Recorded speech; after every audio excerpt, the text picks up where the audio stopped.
Assalamualaikum warahmatullahi wabarakatuh. Cerpen kali ini dengan tema atau judul Gerbang Utama. Bismillahirrahmanirrahim.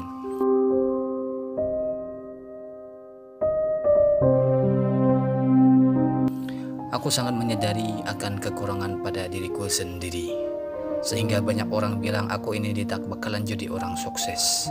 Bahkan tidak jarang orang yang mencemooh diriku dengan sebutan yang tidak pantas. Sehingga pendidikan inilah yang menempel dalam jiwaku selama aku menempuh pendidikan SD. Sebenarnya aku sedikit risih dengan sebutan itu, tapi aku anggap saja seperti angin lalu.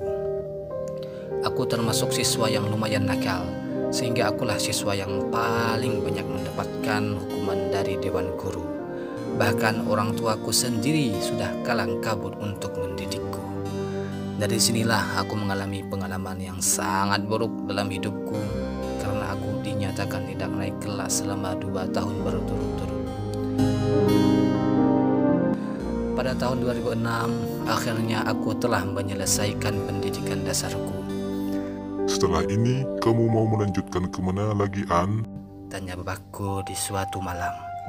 Rencananya aku ingin masuk pesantren, Pak, kataku kemudian. Kenapa kok kamu ingin masuk pesantren sih, An? Kan di kampung kita banyak sekolah umum. Sambung ibuku di balik pintu dengan mimik wajah heran. Ya sih, cuma tekadku sudah bulat ingin masuk pesantren saja, kataku kemudian. Sedangkan kedua orang tuaku hanya menanggapi dengan herian senyuman. Terus kamu mau masuk pesantren mana? Tanya ibuku kesekian kalinya. Entahlah Bu, aku nggak tahu pesantren mana, jawabku dengan nada bingung. Ya sudah, nanti bapak carikan pesantrennya, kata bapakku seraya menepuk pundakku dengan haru. Atas perubahan yang sangat drastis pada diriku saat ini, padahal sebelumnya aku termasuk anak yang paling nakal. Ibu senang akan perubahanmu, nak. Ibu doakan semoga nanti kamu betah di pesantren, kata ibuku kemudian seraya memeluk tubuhku dengan erat.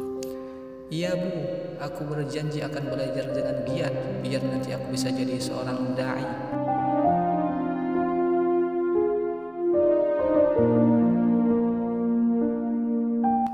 Di sisi lain, terlihat pancaran sinar begitu cerah di wajah bapakku di saat aku bilang aku ingin masuk pesantren. Mungkin ini adalah pilihanku yang terbaik untuk mengubah jalan hidupku untuk lebih baik lagi. Endang, kira-kira berapa dana pendaftaran di pesantren kamu itu? Tanya Pak Puyadi kepada Endang, salah satu santri dari desa Periang. Gak terlalu mahal, Cik, kata Endang kemudian. Kira-kira berapa ya?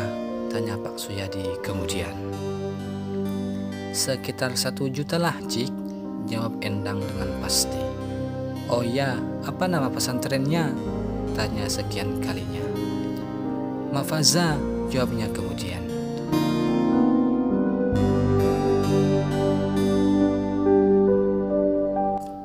Pesona alam kini telah mulai menampakkan wajah yang begitu cerah. Tiba-tiba sang surya telah pergi meninggalkan wajah bumi yang begitu fana. Perlahan warnanya telah mulai redup, seiring wajah malam telah menampakkan selimut kabut, menandakan untuk mengatur hidup menyongsong pagi senja. Kini jam dinding telah menunjukkan pukul 19:20. Aku hanya terdiam diri tak menentu, hingga pikiranku melayang entah kemana. Sedangkan kedua adikku sudah pada berlayar ke Pulau Kapuk. Baru pulang, Pak? Tanya Bu Hasna ketika melihat suaminya membuka pintu. Iya, jawabnya dengan nada sedikit lesu. Oh ya Bu, Antun di mana? Kok tidak terlihat dari tadi? Tanya Pak Suyadi kemudian. Ada di kamarnya, Pak, jawab Bu Hasna. An, kesini sebentar, kata bapakku seraya menyuruh ke ruang tamu. Ya Pak, kataku seraya mendekati kedua orang tuaku. Wajah mereka begitu tenang, penuh dengan kebanggaan yang tiada tara, sehingga sulit aku merangkainya dengan kata-kata. Tapi aku sangat yakin dengan keputusanku ini akan membuatnya bangga tiada tara.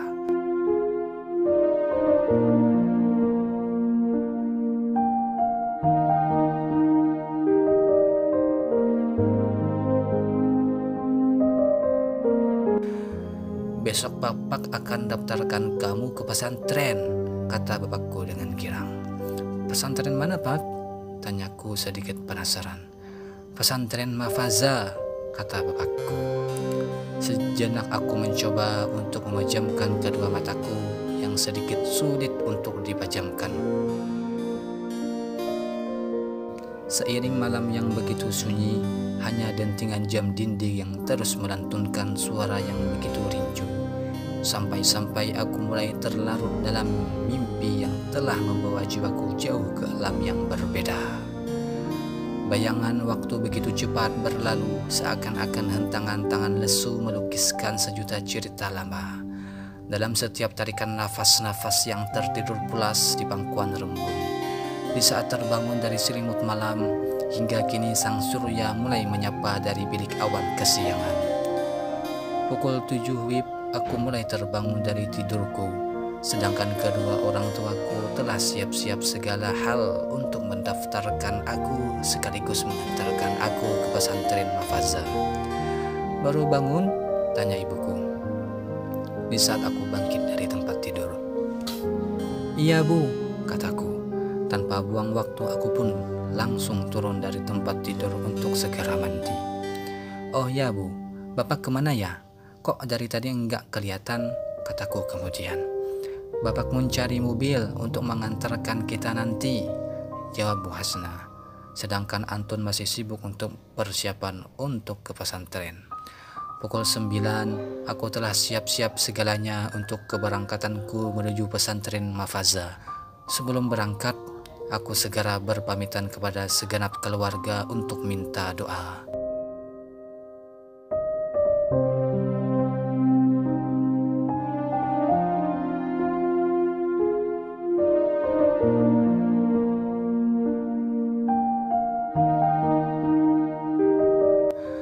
Akhirnya berubah juga anak Mudi? Tanya nenekku kemudian. Iya, aku juga bingung dengan perubahan pada An yang begitu drastis, tangkap Pak Suyadi dengan wajah ceria. Setelah berpamitan, aku dan kedua orang tua serta adik-adikku langsung berangkat dengan menggunakan mobil taksi yang sering mengantarkan masyarakat setempat bepergian ke kota.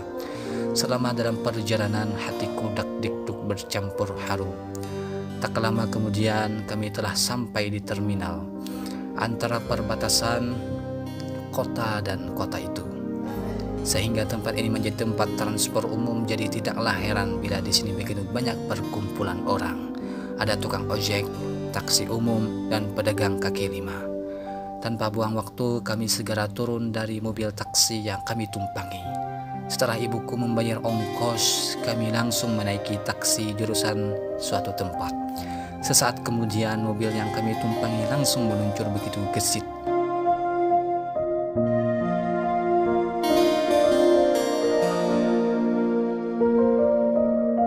Tak terasa jam telah menunjukkan pukul 11. Terlihat gerbang Ponpes Mafaza yang dihiasi dengan kaligrafi yang indah, sehingga pesona alam yang begitu sejuk dan nyaman. Terlihat pula ada beberapa santri yang hilir mudik dalam pondok. Akhirnya aku telah memasuki perkarangan pesantren Mafaza. Ternyata ketika aku dan keluargaku memasuki gerbang pondok, terlihat santri dan santriwati telah menyambut kami dengan ta'azim, seraya mempersilahkan menuju rumah pimpinan pondok. Saat memasuki rumah tersebut, aku melihat seorang laki-laki yang begitu tinggi mengenakan pakaian baju muslim dengan rambut sedikit gondrong, tetapi terlihat dari pancaran wajahnya penuh dengan kewibawaan. Akhirnya laki-laki tersebut mempersilahkan kedua orang tuaku duduk di ruang tamu. Bisa saya bantu, Pak? Katanya dengan lemah lembut. Gini, Pak, maksud saya dan istri saya ke sini untuk mendaftarkan anak kami untuk nyantri di sini, kata Pak Suyadi kemudian. Laki-laki tersebut menanggapinya dengan senyuman yang arif. Kalau boleh tahu nama anak Bapak siapa ya? Tanyanya kemudian. Antun, Pak Ustadz, ya Pak Suyadi. Oh, kalau begitu anak Bapak saya terima untuk nyantri di sini, katanya seraya memandang ke arahku dengan lembut. Kalau begitu kami ucapkan terima kasih banyak Pak Ustadz, tangkap Pak Suyadi dengan girangnya.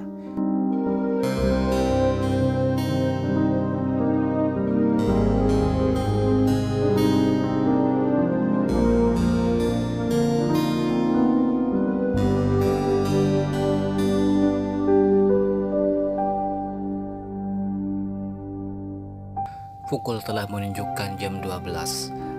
Setelah aku diterima di Ponpes Mahfaza, orang tua dan adik-adikku telah bersiap untuk pulang ke kampung. Kini tinggallah aku sendirian, jauh dari orang tua, jauh dari kenangan desa. "Nak, kami pulang dulu ya," kata ibuku. "Iya bu," kataku kemudian. "Belajar yang rajin ya kak," komentar adikku. "Iya dek," tangkapku seraya memeluk mereka dengan erat. Sedangkan kedua orang tuaku hanya tersenyum melihat kami begitu akur, padahal selama ini kami sering ribut. "Kami doakan semoga kakak betah dan nanti jadi ustaz," kata adikku kemudian. "Iya, terima kasih atas doanya," tanggapku dengan senyuman. Kemudian aku mengantarkan kedua orang tua dan adik-adikku sampai pintu gerbang pesantren. Aku hanya mengikuti langkah mereka yang telah berlalu dari hadapanku. Hanya lambaian yang aku hanturkan dengan tetesan air mata yang melukiskan lembaran baruku. Sejak itu, aku hanya merenung. Saatnya aku akan merubah jalan hidupku untuk lebih baik lagi. Iya, aku akan berjanji dengan yakinnya, bisik hatiku. Wassalam.